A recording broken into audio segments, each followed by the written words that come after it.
ஓம் சாய்ராம். என் செல்லமே, இதோ உன் சாயப்பா உன்னை தேடி சீரடியிலிருந்து உனக்காக வியாழ நசரீரி அருள் வாக்கு தர வந்துள்ளேன். கேட்காமல் சென்று விடாதே. என் கண்மணியின் வீட்டில் நாலா பக்கமும் பிரச்சனைகள், சமாளிக்க முடியாத அளவிற்கு நெருக்கடிகள், வெளியில் காட்ட முடியாத அளவுக்கு அவமானங்கள், அவமரியாதைகள். அது மட்டுமா, இது சின்ன விஷயம்தானே என்று நீ அலட்சியமாக பார்த்த விஷயங்கள் எல்லாம் இன்று உன் முன்னால் வேரூன்றி வளர்ந்திருக்கின்றது. நீ கூறிய கோரிக்கைகளை கேட்கும் போதே உன் சாயப்பாவிற்கு கண்ணீர் முட்டி வருகின்றது. தங்கமே, போதும் நீ பட்ட துன்பங்கள். என்னுடைய அருள் உனக்கு இல்லை என்று நினைக்கிறாயா? அப்படி இல்லை என் செல்லமே. எல்லோருக்குமே என்னுடைய அருள் பூரணமாகத்தான் கிடைக்கும். ஆனால் உனக்கு ஏற்படும் துன்பங்களுக்கு காரணம் உன்னுடைய பூர்வ ஜென்ம வினைகள் அல்ல, அது உன்னுடைய அஜாக்கிரதையான போக்குத்தான். உன்னுடைய பூர்வ ஜென்ம வினைவுகள் எல்லாம் முடிவுக்கு வந்த பிறகுதான் நான் உன்னிடம் வந்தேன். உனக்குள் தன்னம்பிக்கை வளர்ந்தது. ஆனால் இப்பொழுது அதில் ஒரு பிடி தளர்ந்து இருக்கின்றது. அதற்கு காரணம் உன்னுடைய அலட்சியமான போக்குத்தான். இனி எதிலும் அலட்சியம் வேண்டாம். உனது கோபத்தை குறைத்துக்கொள். உனக்கு ஒரு உண்மை வழி சொல்லப் போகிறேன். இதை முழுமையாக கேட்டுவிடு.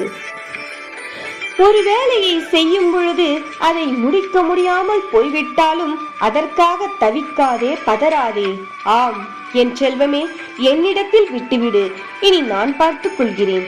இனி நான் உனக்கு ஒரு நல்ல நண்பனாகவும் தந்தையாகவும் உன்னை காக்கும் அரணாகவும் இருப்பேன்.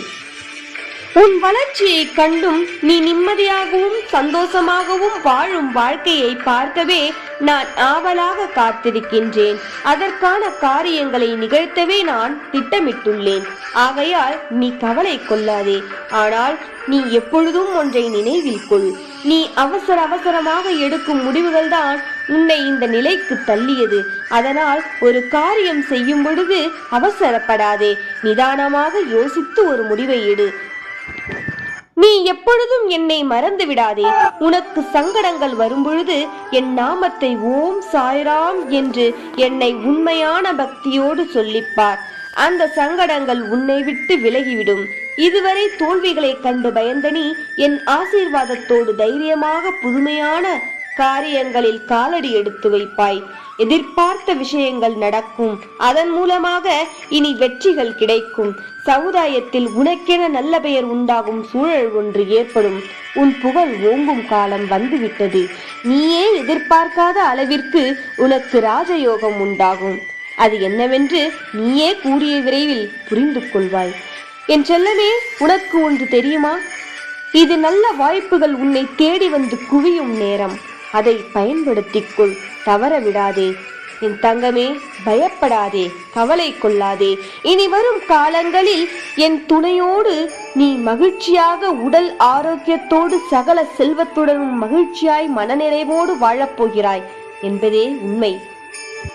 நான் இப்பொழுது உனக்காக நீ கேட்டது அனைத்தையும் நிறைவேற்றி தர தயாராக உள்ளேன். உன் சாயப்பா நான் இனி உன்னோடு தான் இருக்க போகின்றேன். ஆகையால் சுமைகளை கண்டு துவண்டு விடாதே என் கண்மணியே. இந்த உலகத்தை சுமக்கும் பூமியே உன் காலடியில்தான் என்பதை நினைவில் கொள். உனக்கு துணையாக நிற்பது கடவுள் என்றால் பிறகு எதற்கு உன்னை கவலை, பயம் இதெல்லாம் சூழ்ந்துள்ளது? உன்னை அசைத்து பார்ப்பவர்கள் உன் சாயப்பாவை அசைத்து பார்ப்பதற்கு சமம் என்று நம்பிக்கையோடு இரு. ஒன்று நினைவில் கொள், உன் நம்பிக்கை என்றும் வீண் போகாது. ஆம், நீ நிச்சயம் கோடீஸ்வர யோகத்தை பெறப்போகிறாய். என்னுடைய ஆசிர்வாதம் முழுவதுமாக இனி எப்பொழுதும் உனக்கு கிடைக்கப் போகிறது. உலகில் எல்லா மனிதர்களுக்கும் ஏதோ ஒரு வகையில் பல பிரச்சனைகள் உண்டு. அழுது கொண்டும் கண்ணீரோடும் என்னிடம் வரும் பக்தர்களுக்கு நான் ஆசி வழங்குகிறேன். உண்மையான பக்தியோடு என் நாமத்தை கூறும் பக்தர்களுக்கு அருள் புரிகின்றேன்.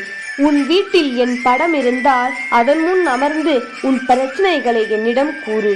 அப்படி என் உருவப்படம் இல்லாவிட்டாலும் ஒரு இடத்தில் அமைதியாக அமர்ந்து என்னை நினைத்து உன் பிரச்சனைகளை கூறு. நான் உனக்கு அதற்கான வழியை கூறி சரியான பாதையை அமைத்து பிரச்சனைகளை தீர்த்து வைக்கின்றேன். நீ நம்பிக்கையோடு இரு, ஆனால் அடுத்தவரை நம்பி இருக்காதே. உன்னை நம்பி உன் உழைப்பை நம்பி இரு. நிச்சயம் நீ உன் வாழ்க்கையில் நினைத்து கூட பார்க்க முடியாத அளவிற்கு வெற்றியை அடைந்து நிம்மதியாக வாழப்போகிறாய். ஆகையால் நீ உன் மனதை போட்டு குழப்பிக் கொள்ளாதே, நீயும் குழம்பாதே. என் மீது நம்பிக்கை இருந்தால் நிம்மதியாக உன் மனதை லேசாக்கி விட்டு உன் பாரத்தை என் மீது இறக்கி வைத்துவிட்டு நீ உன் வேலையை செய்.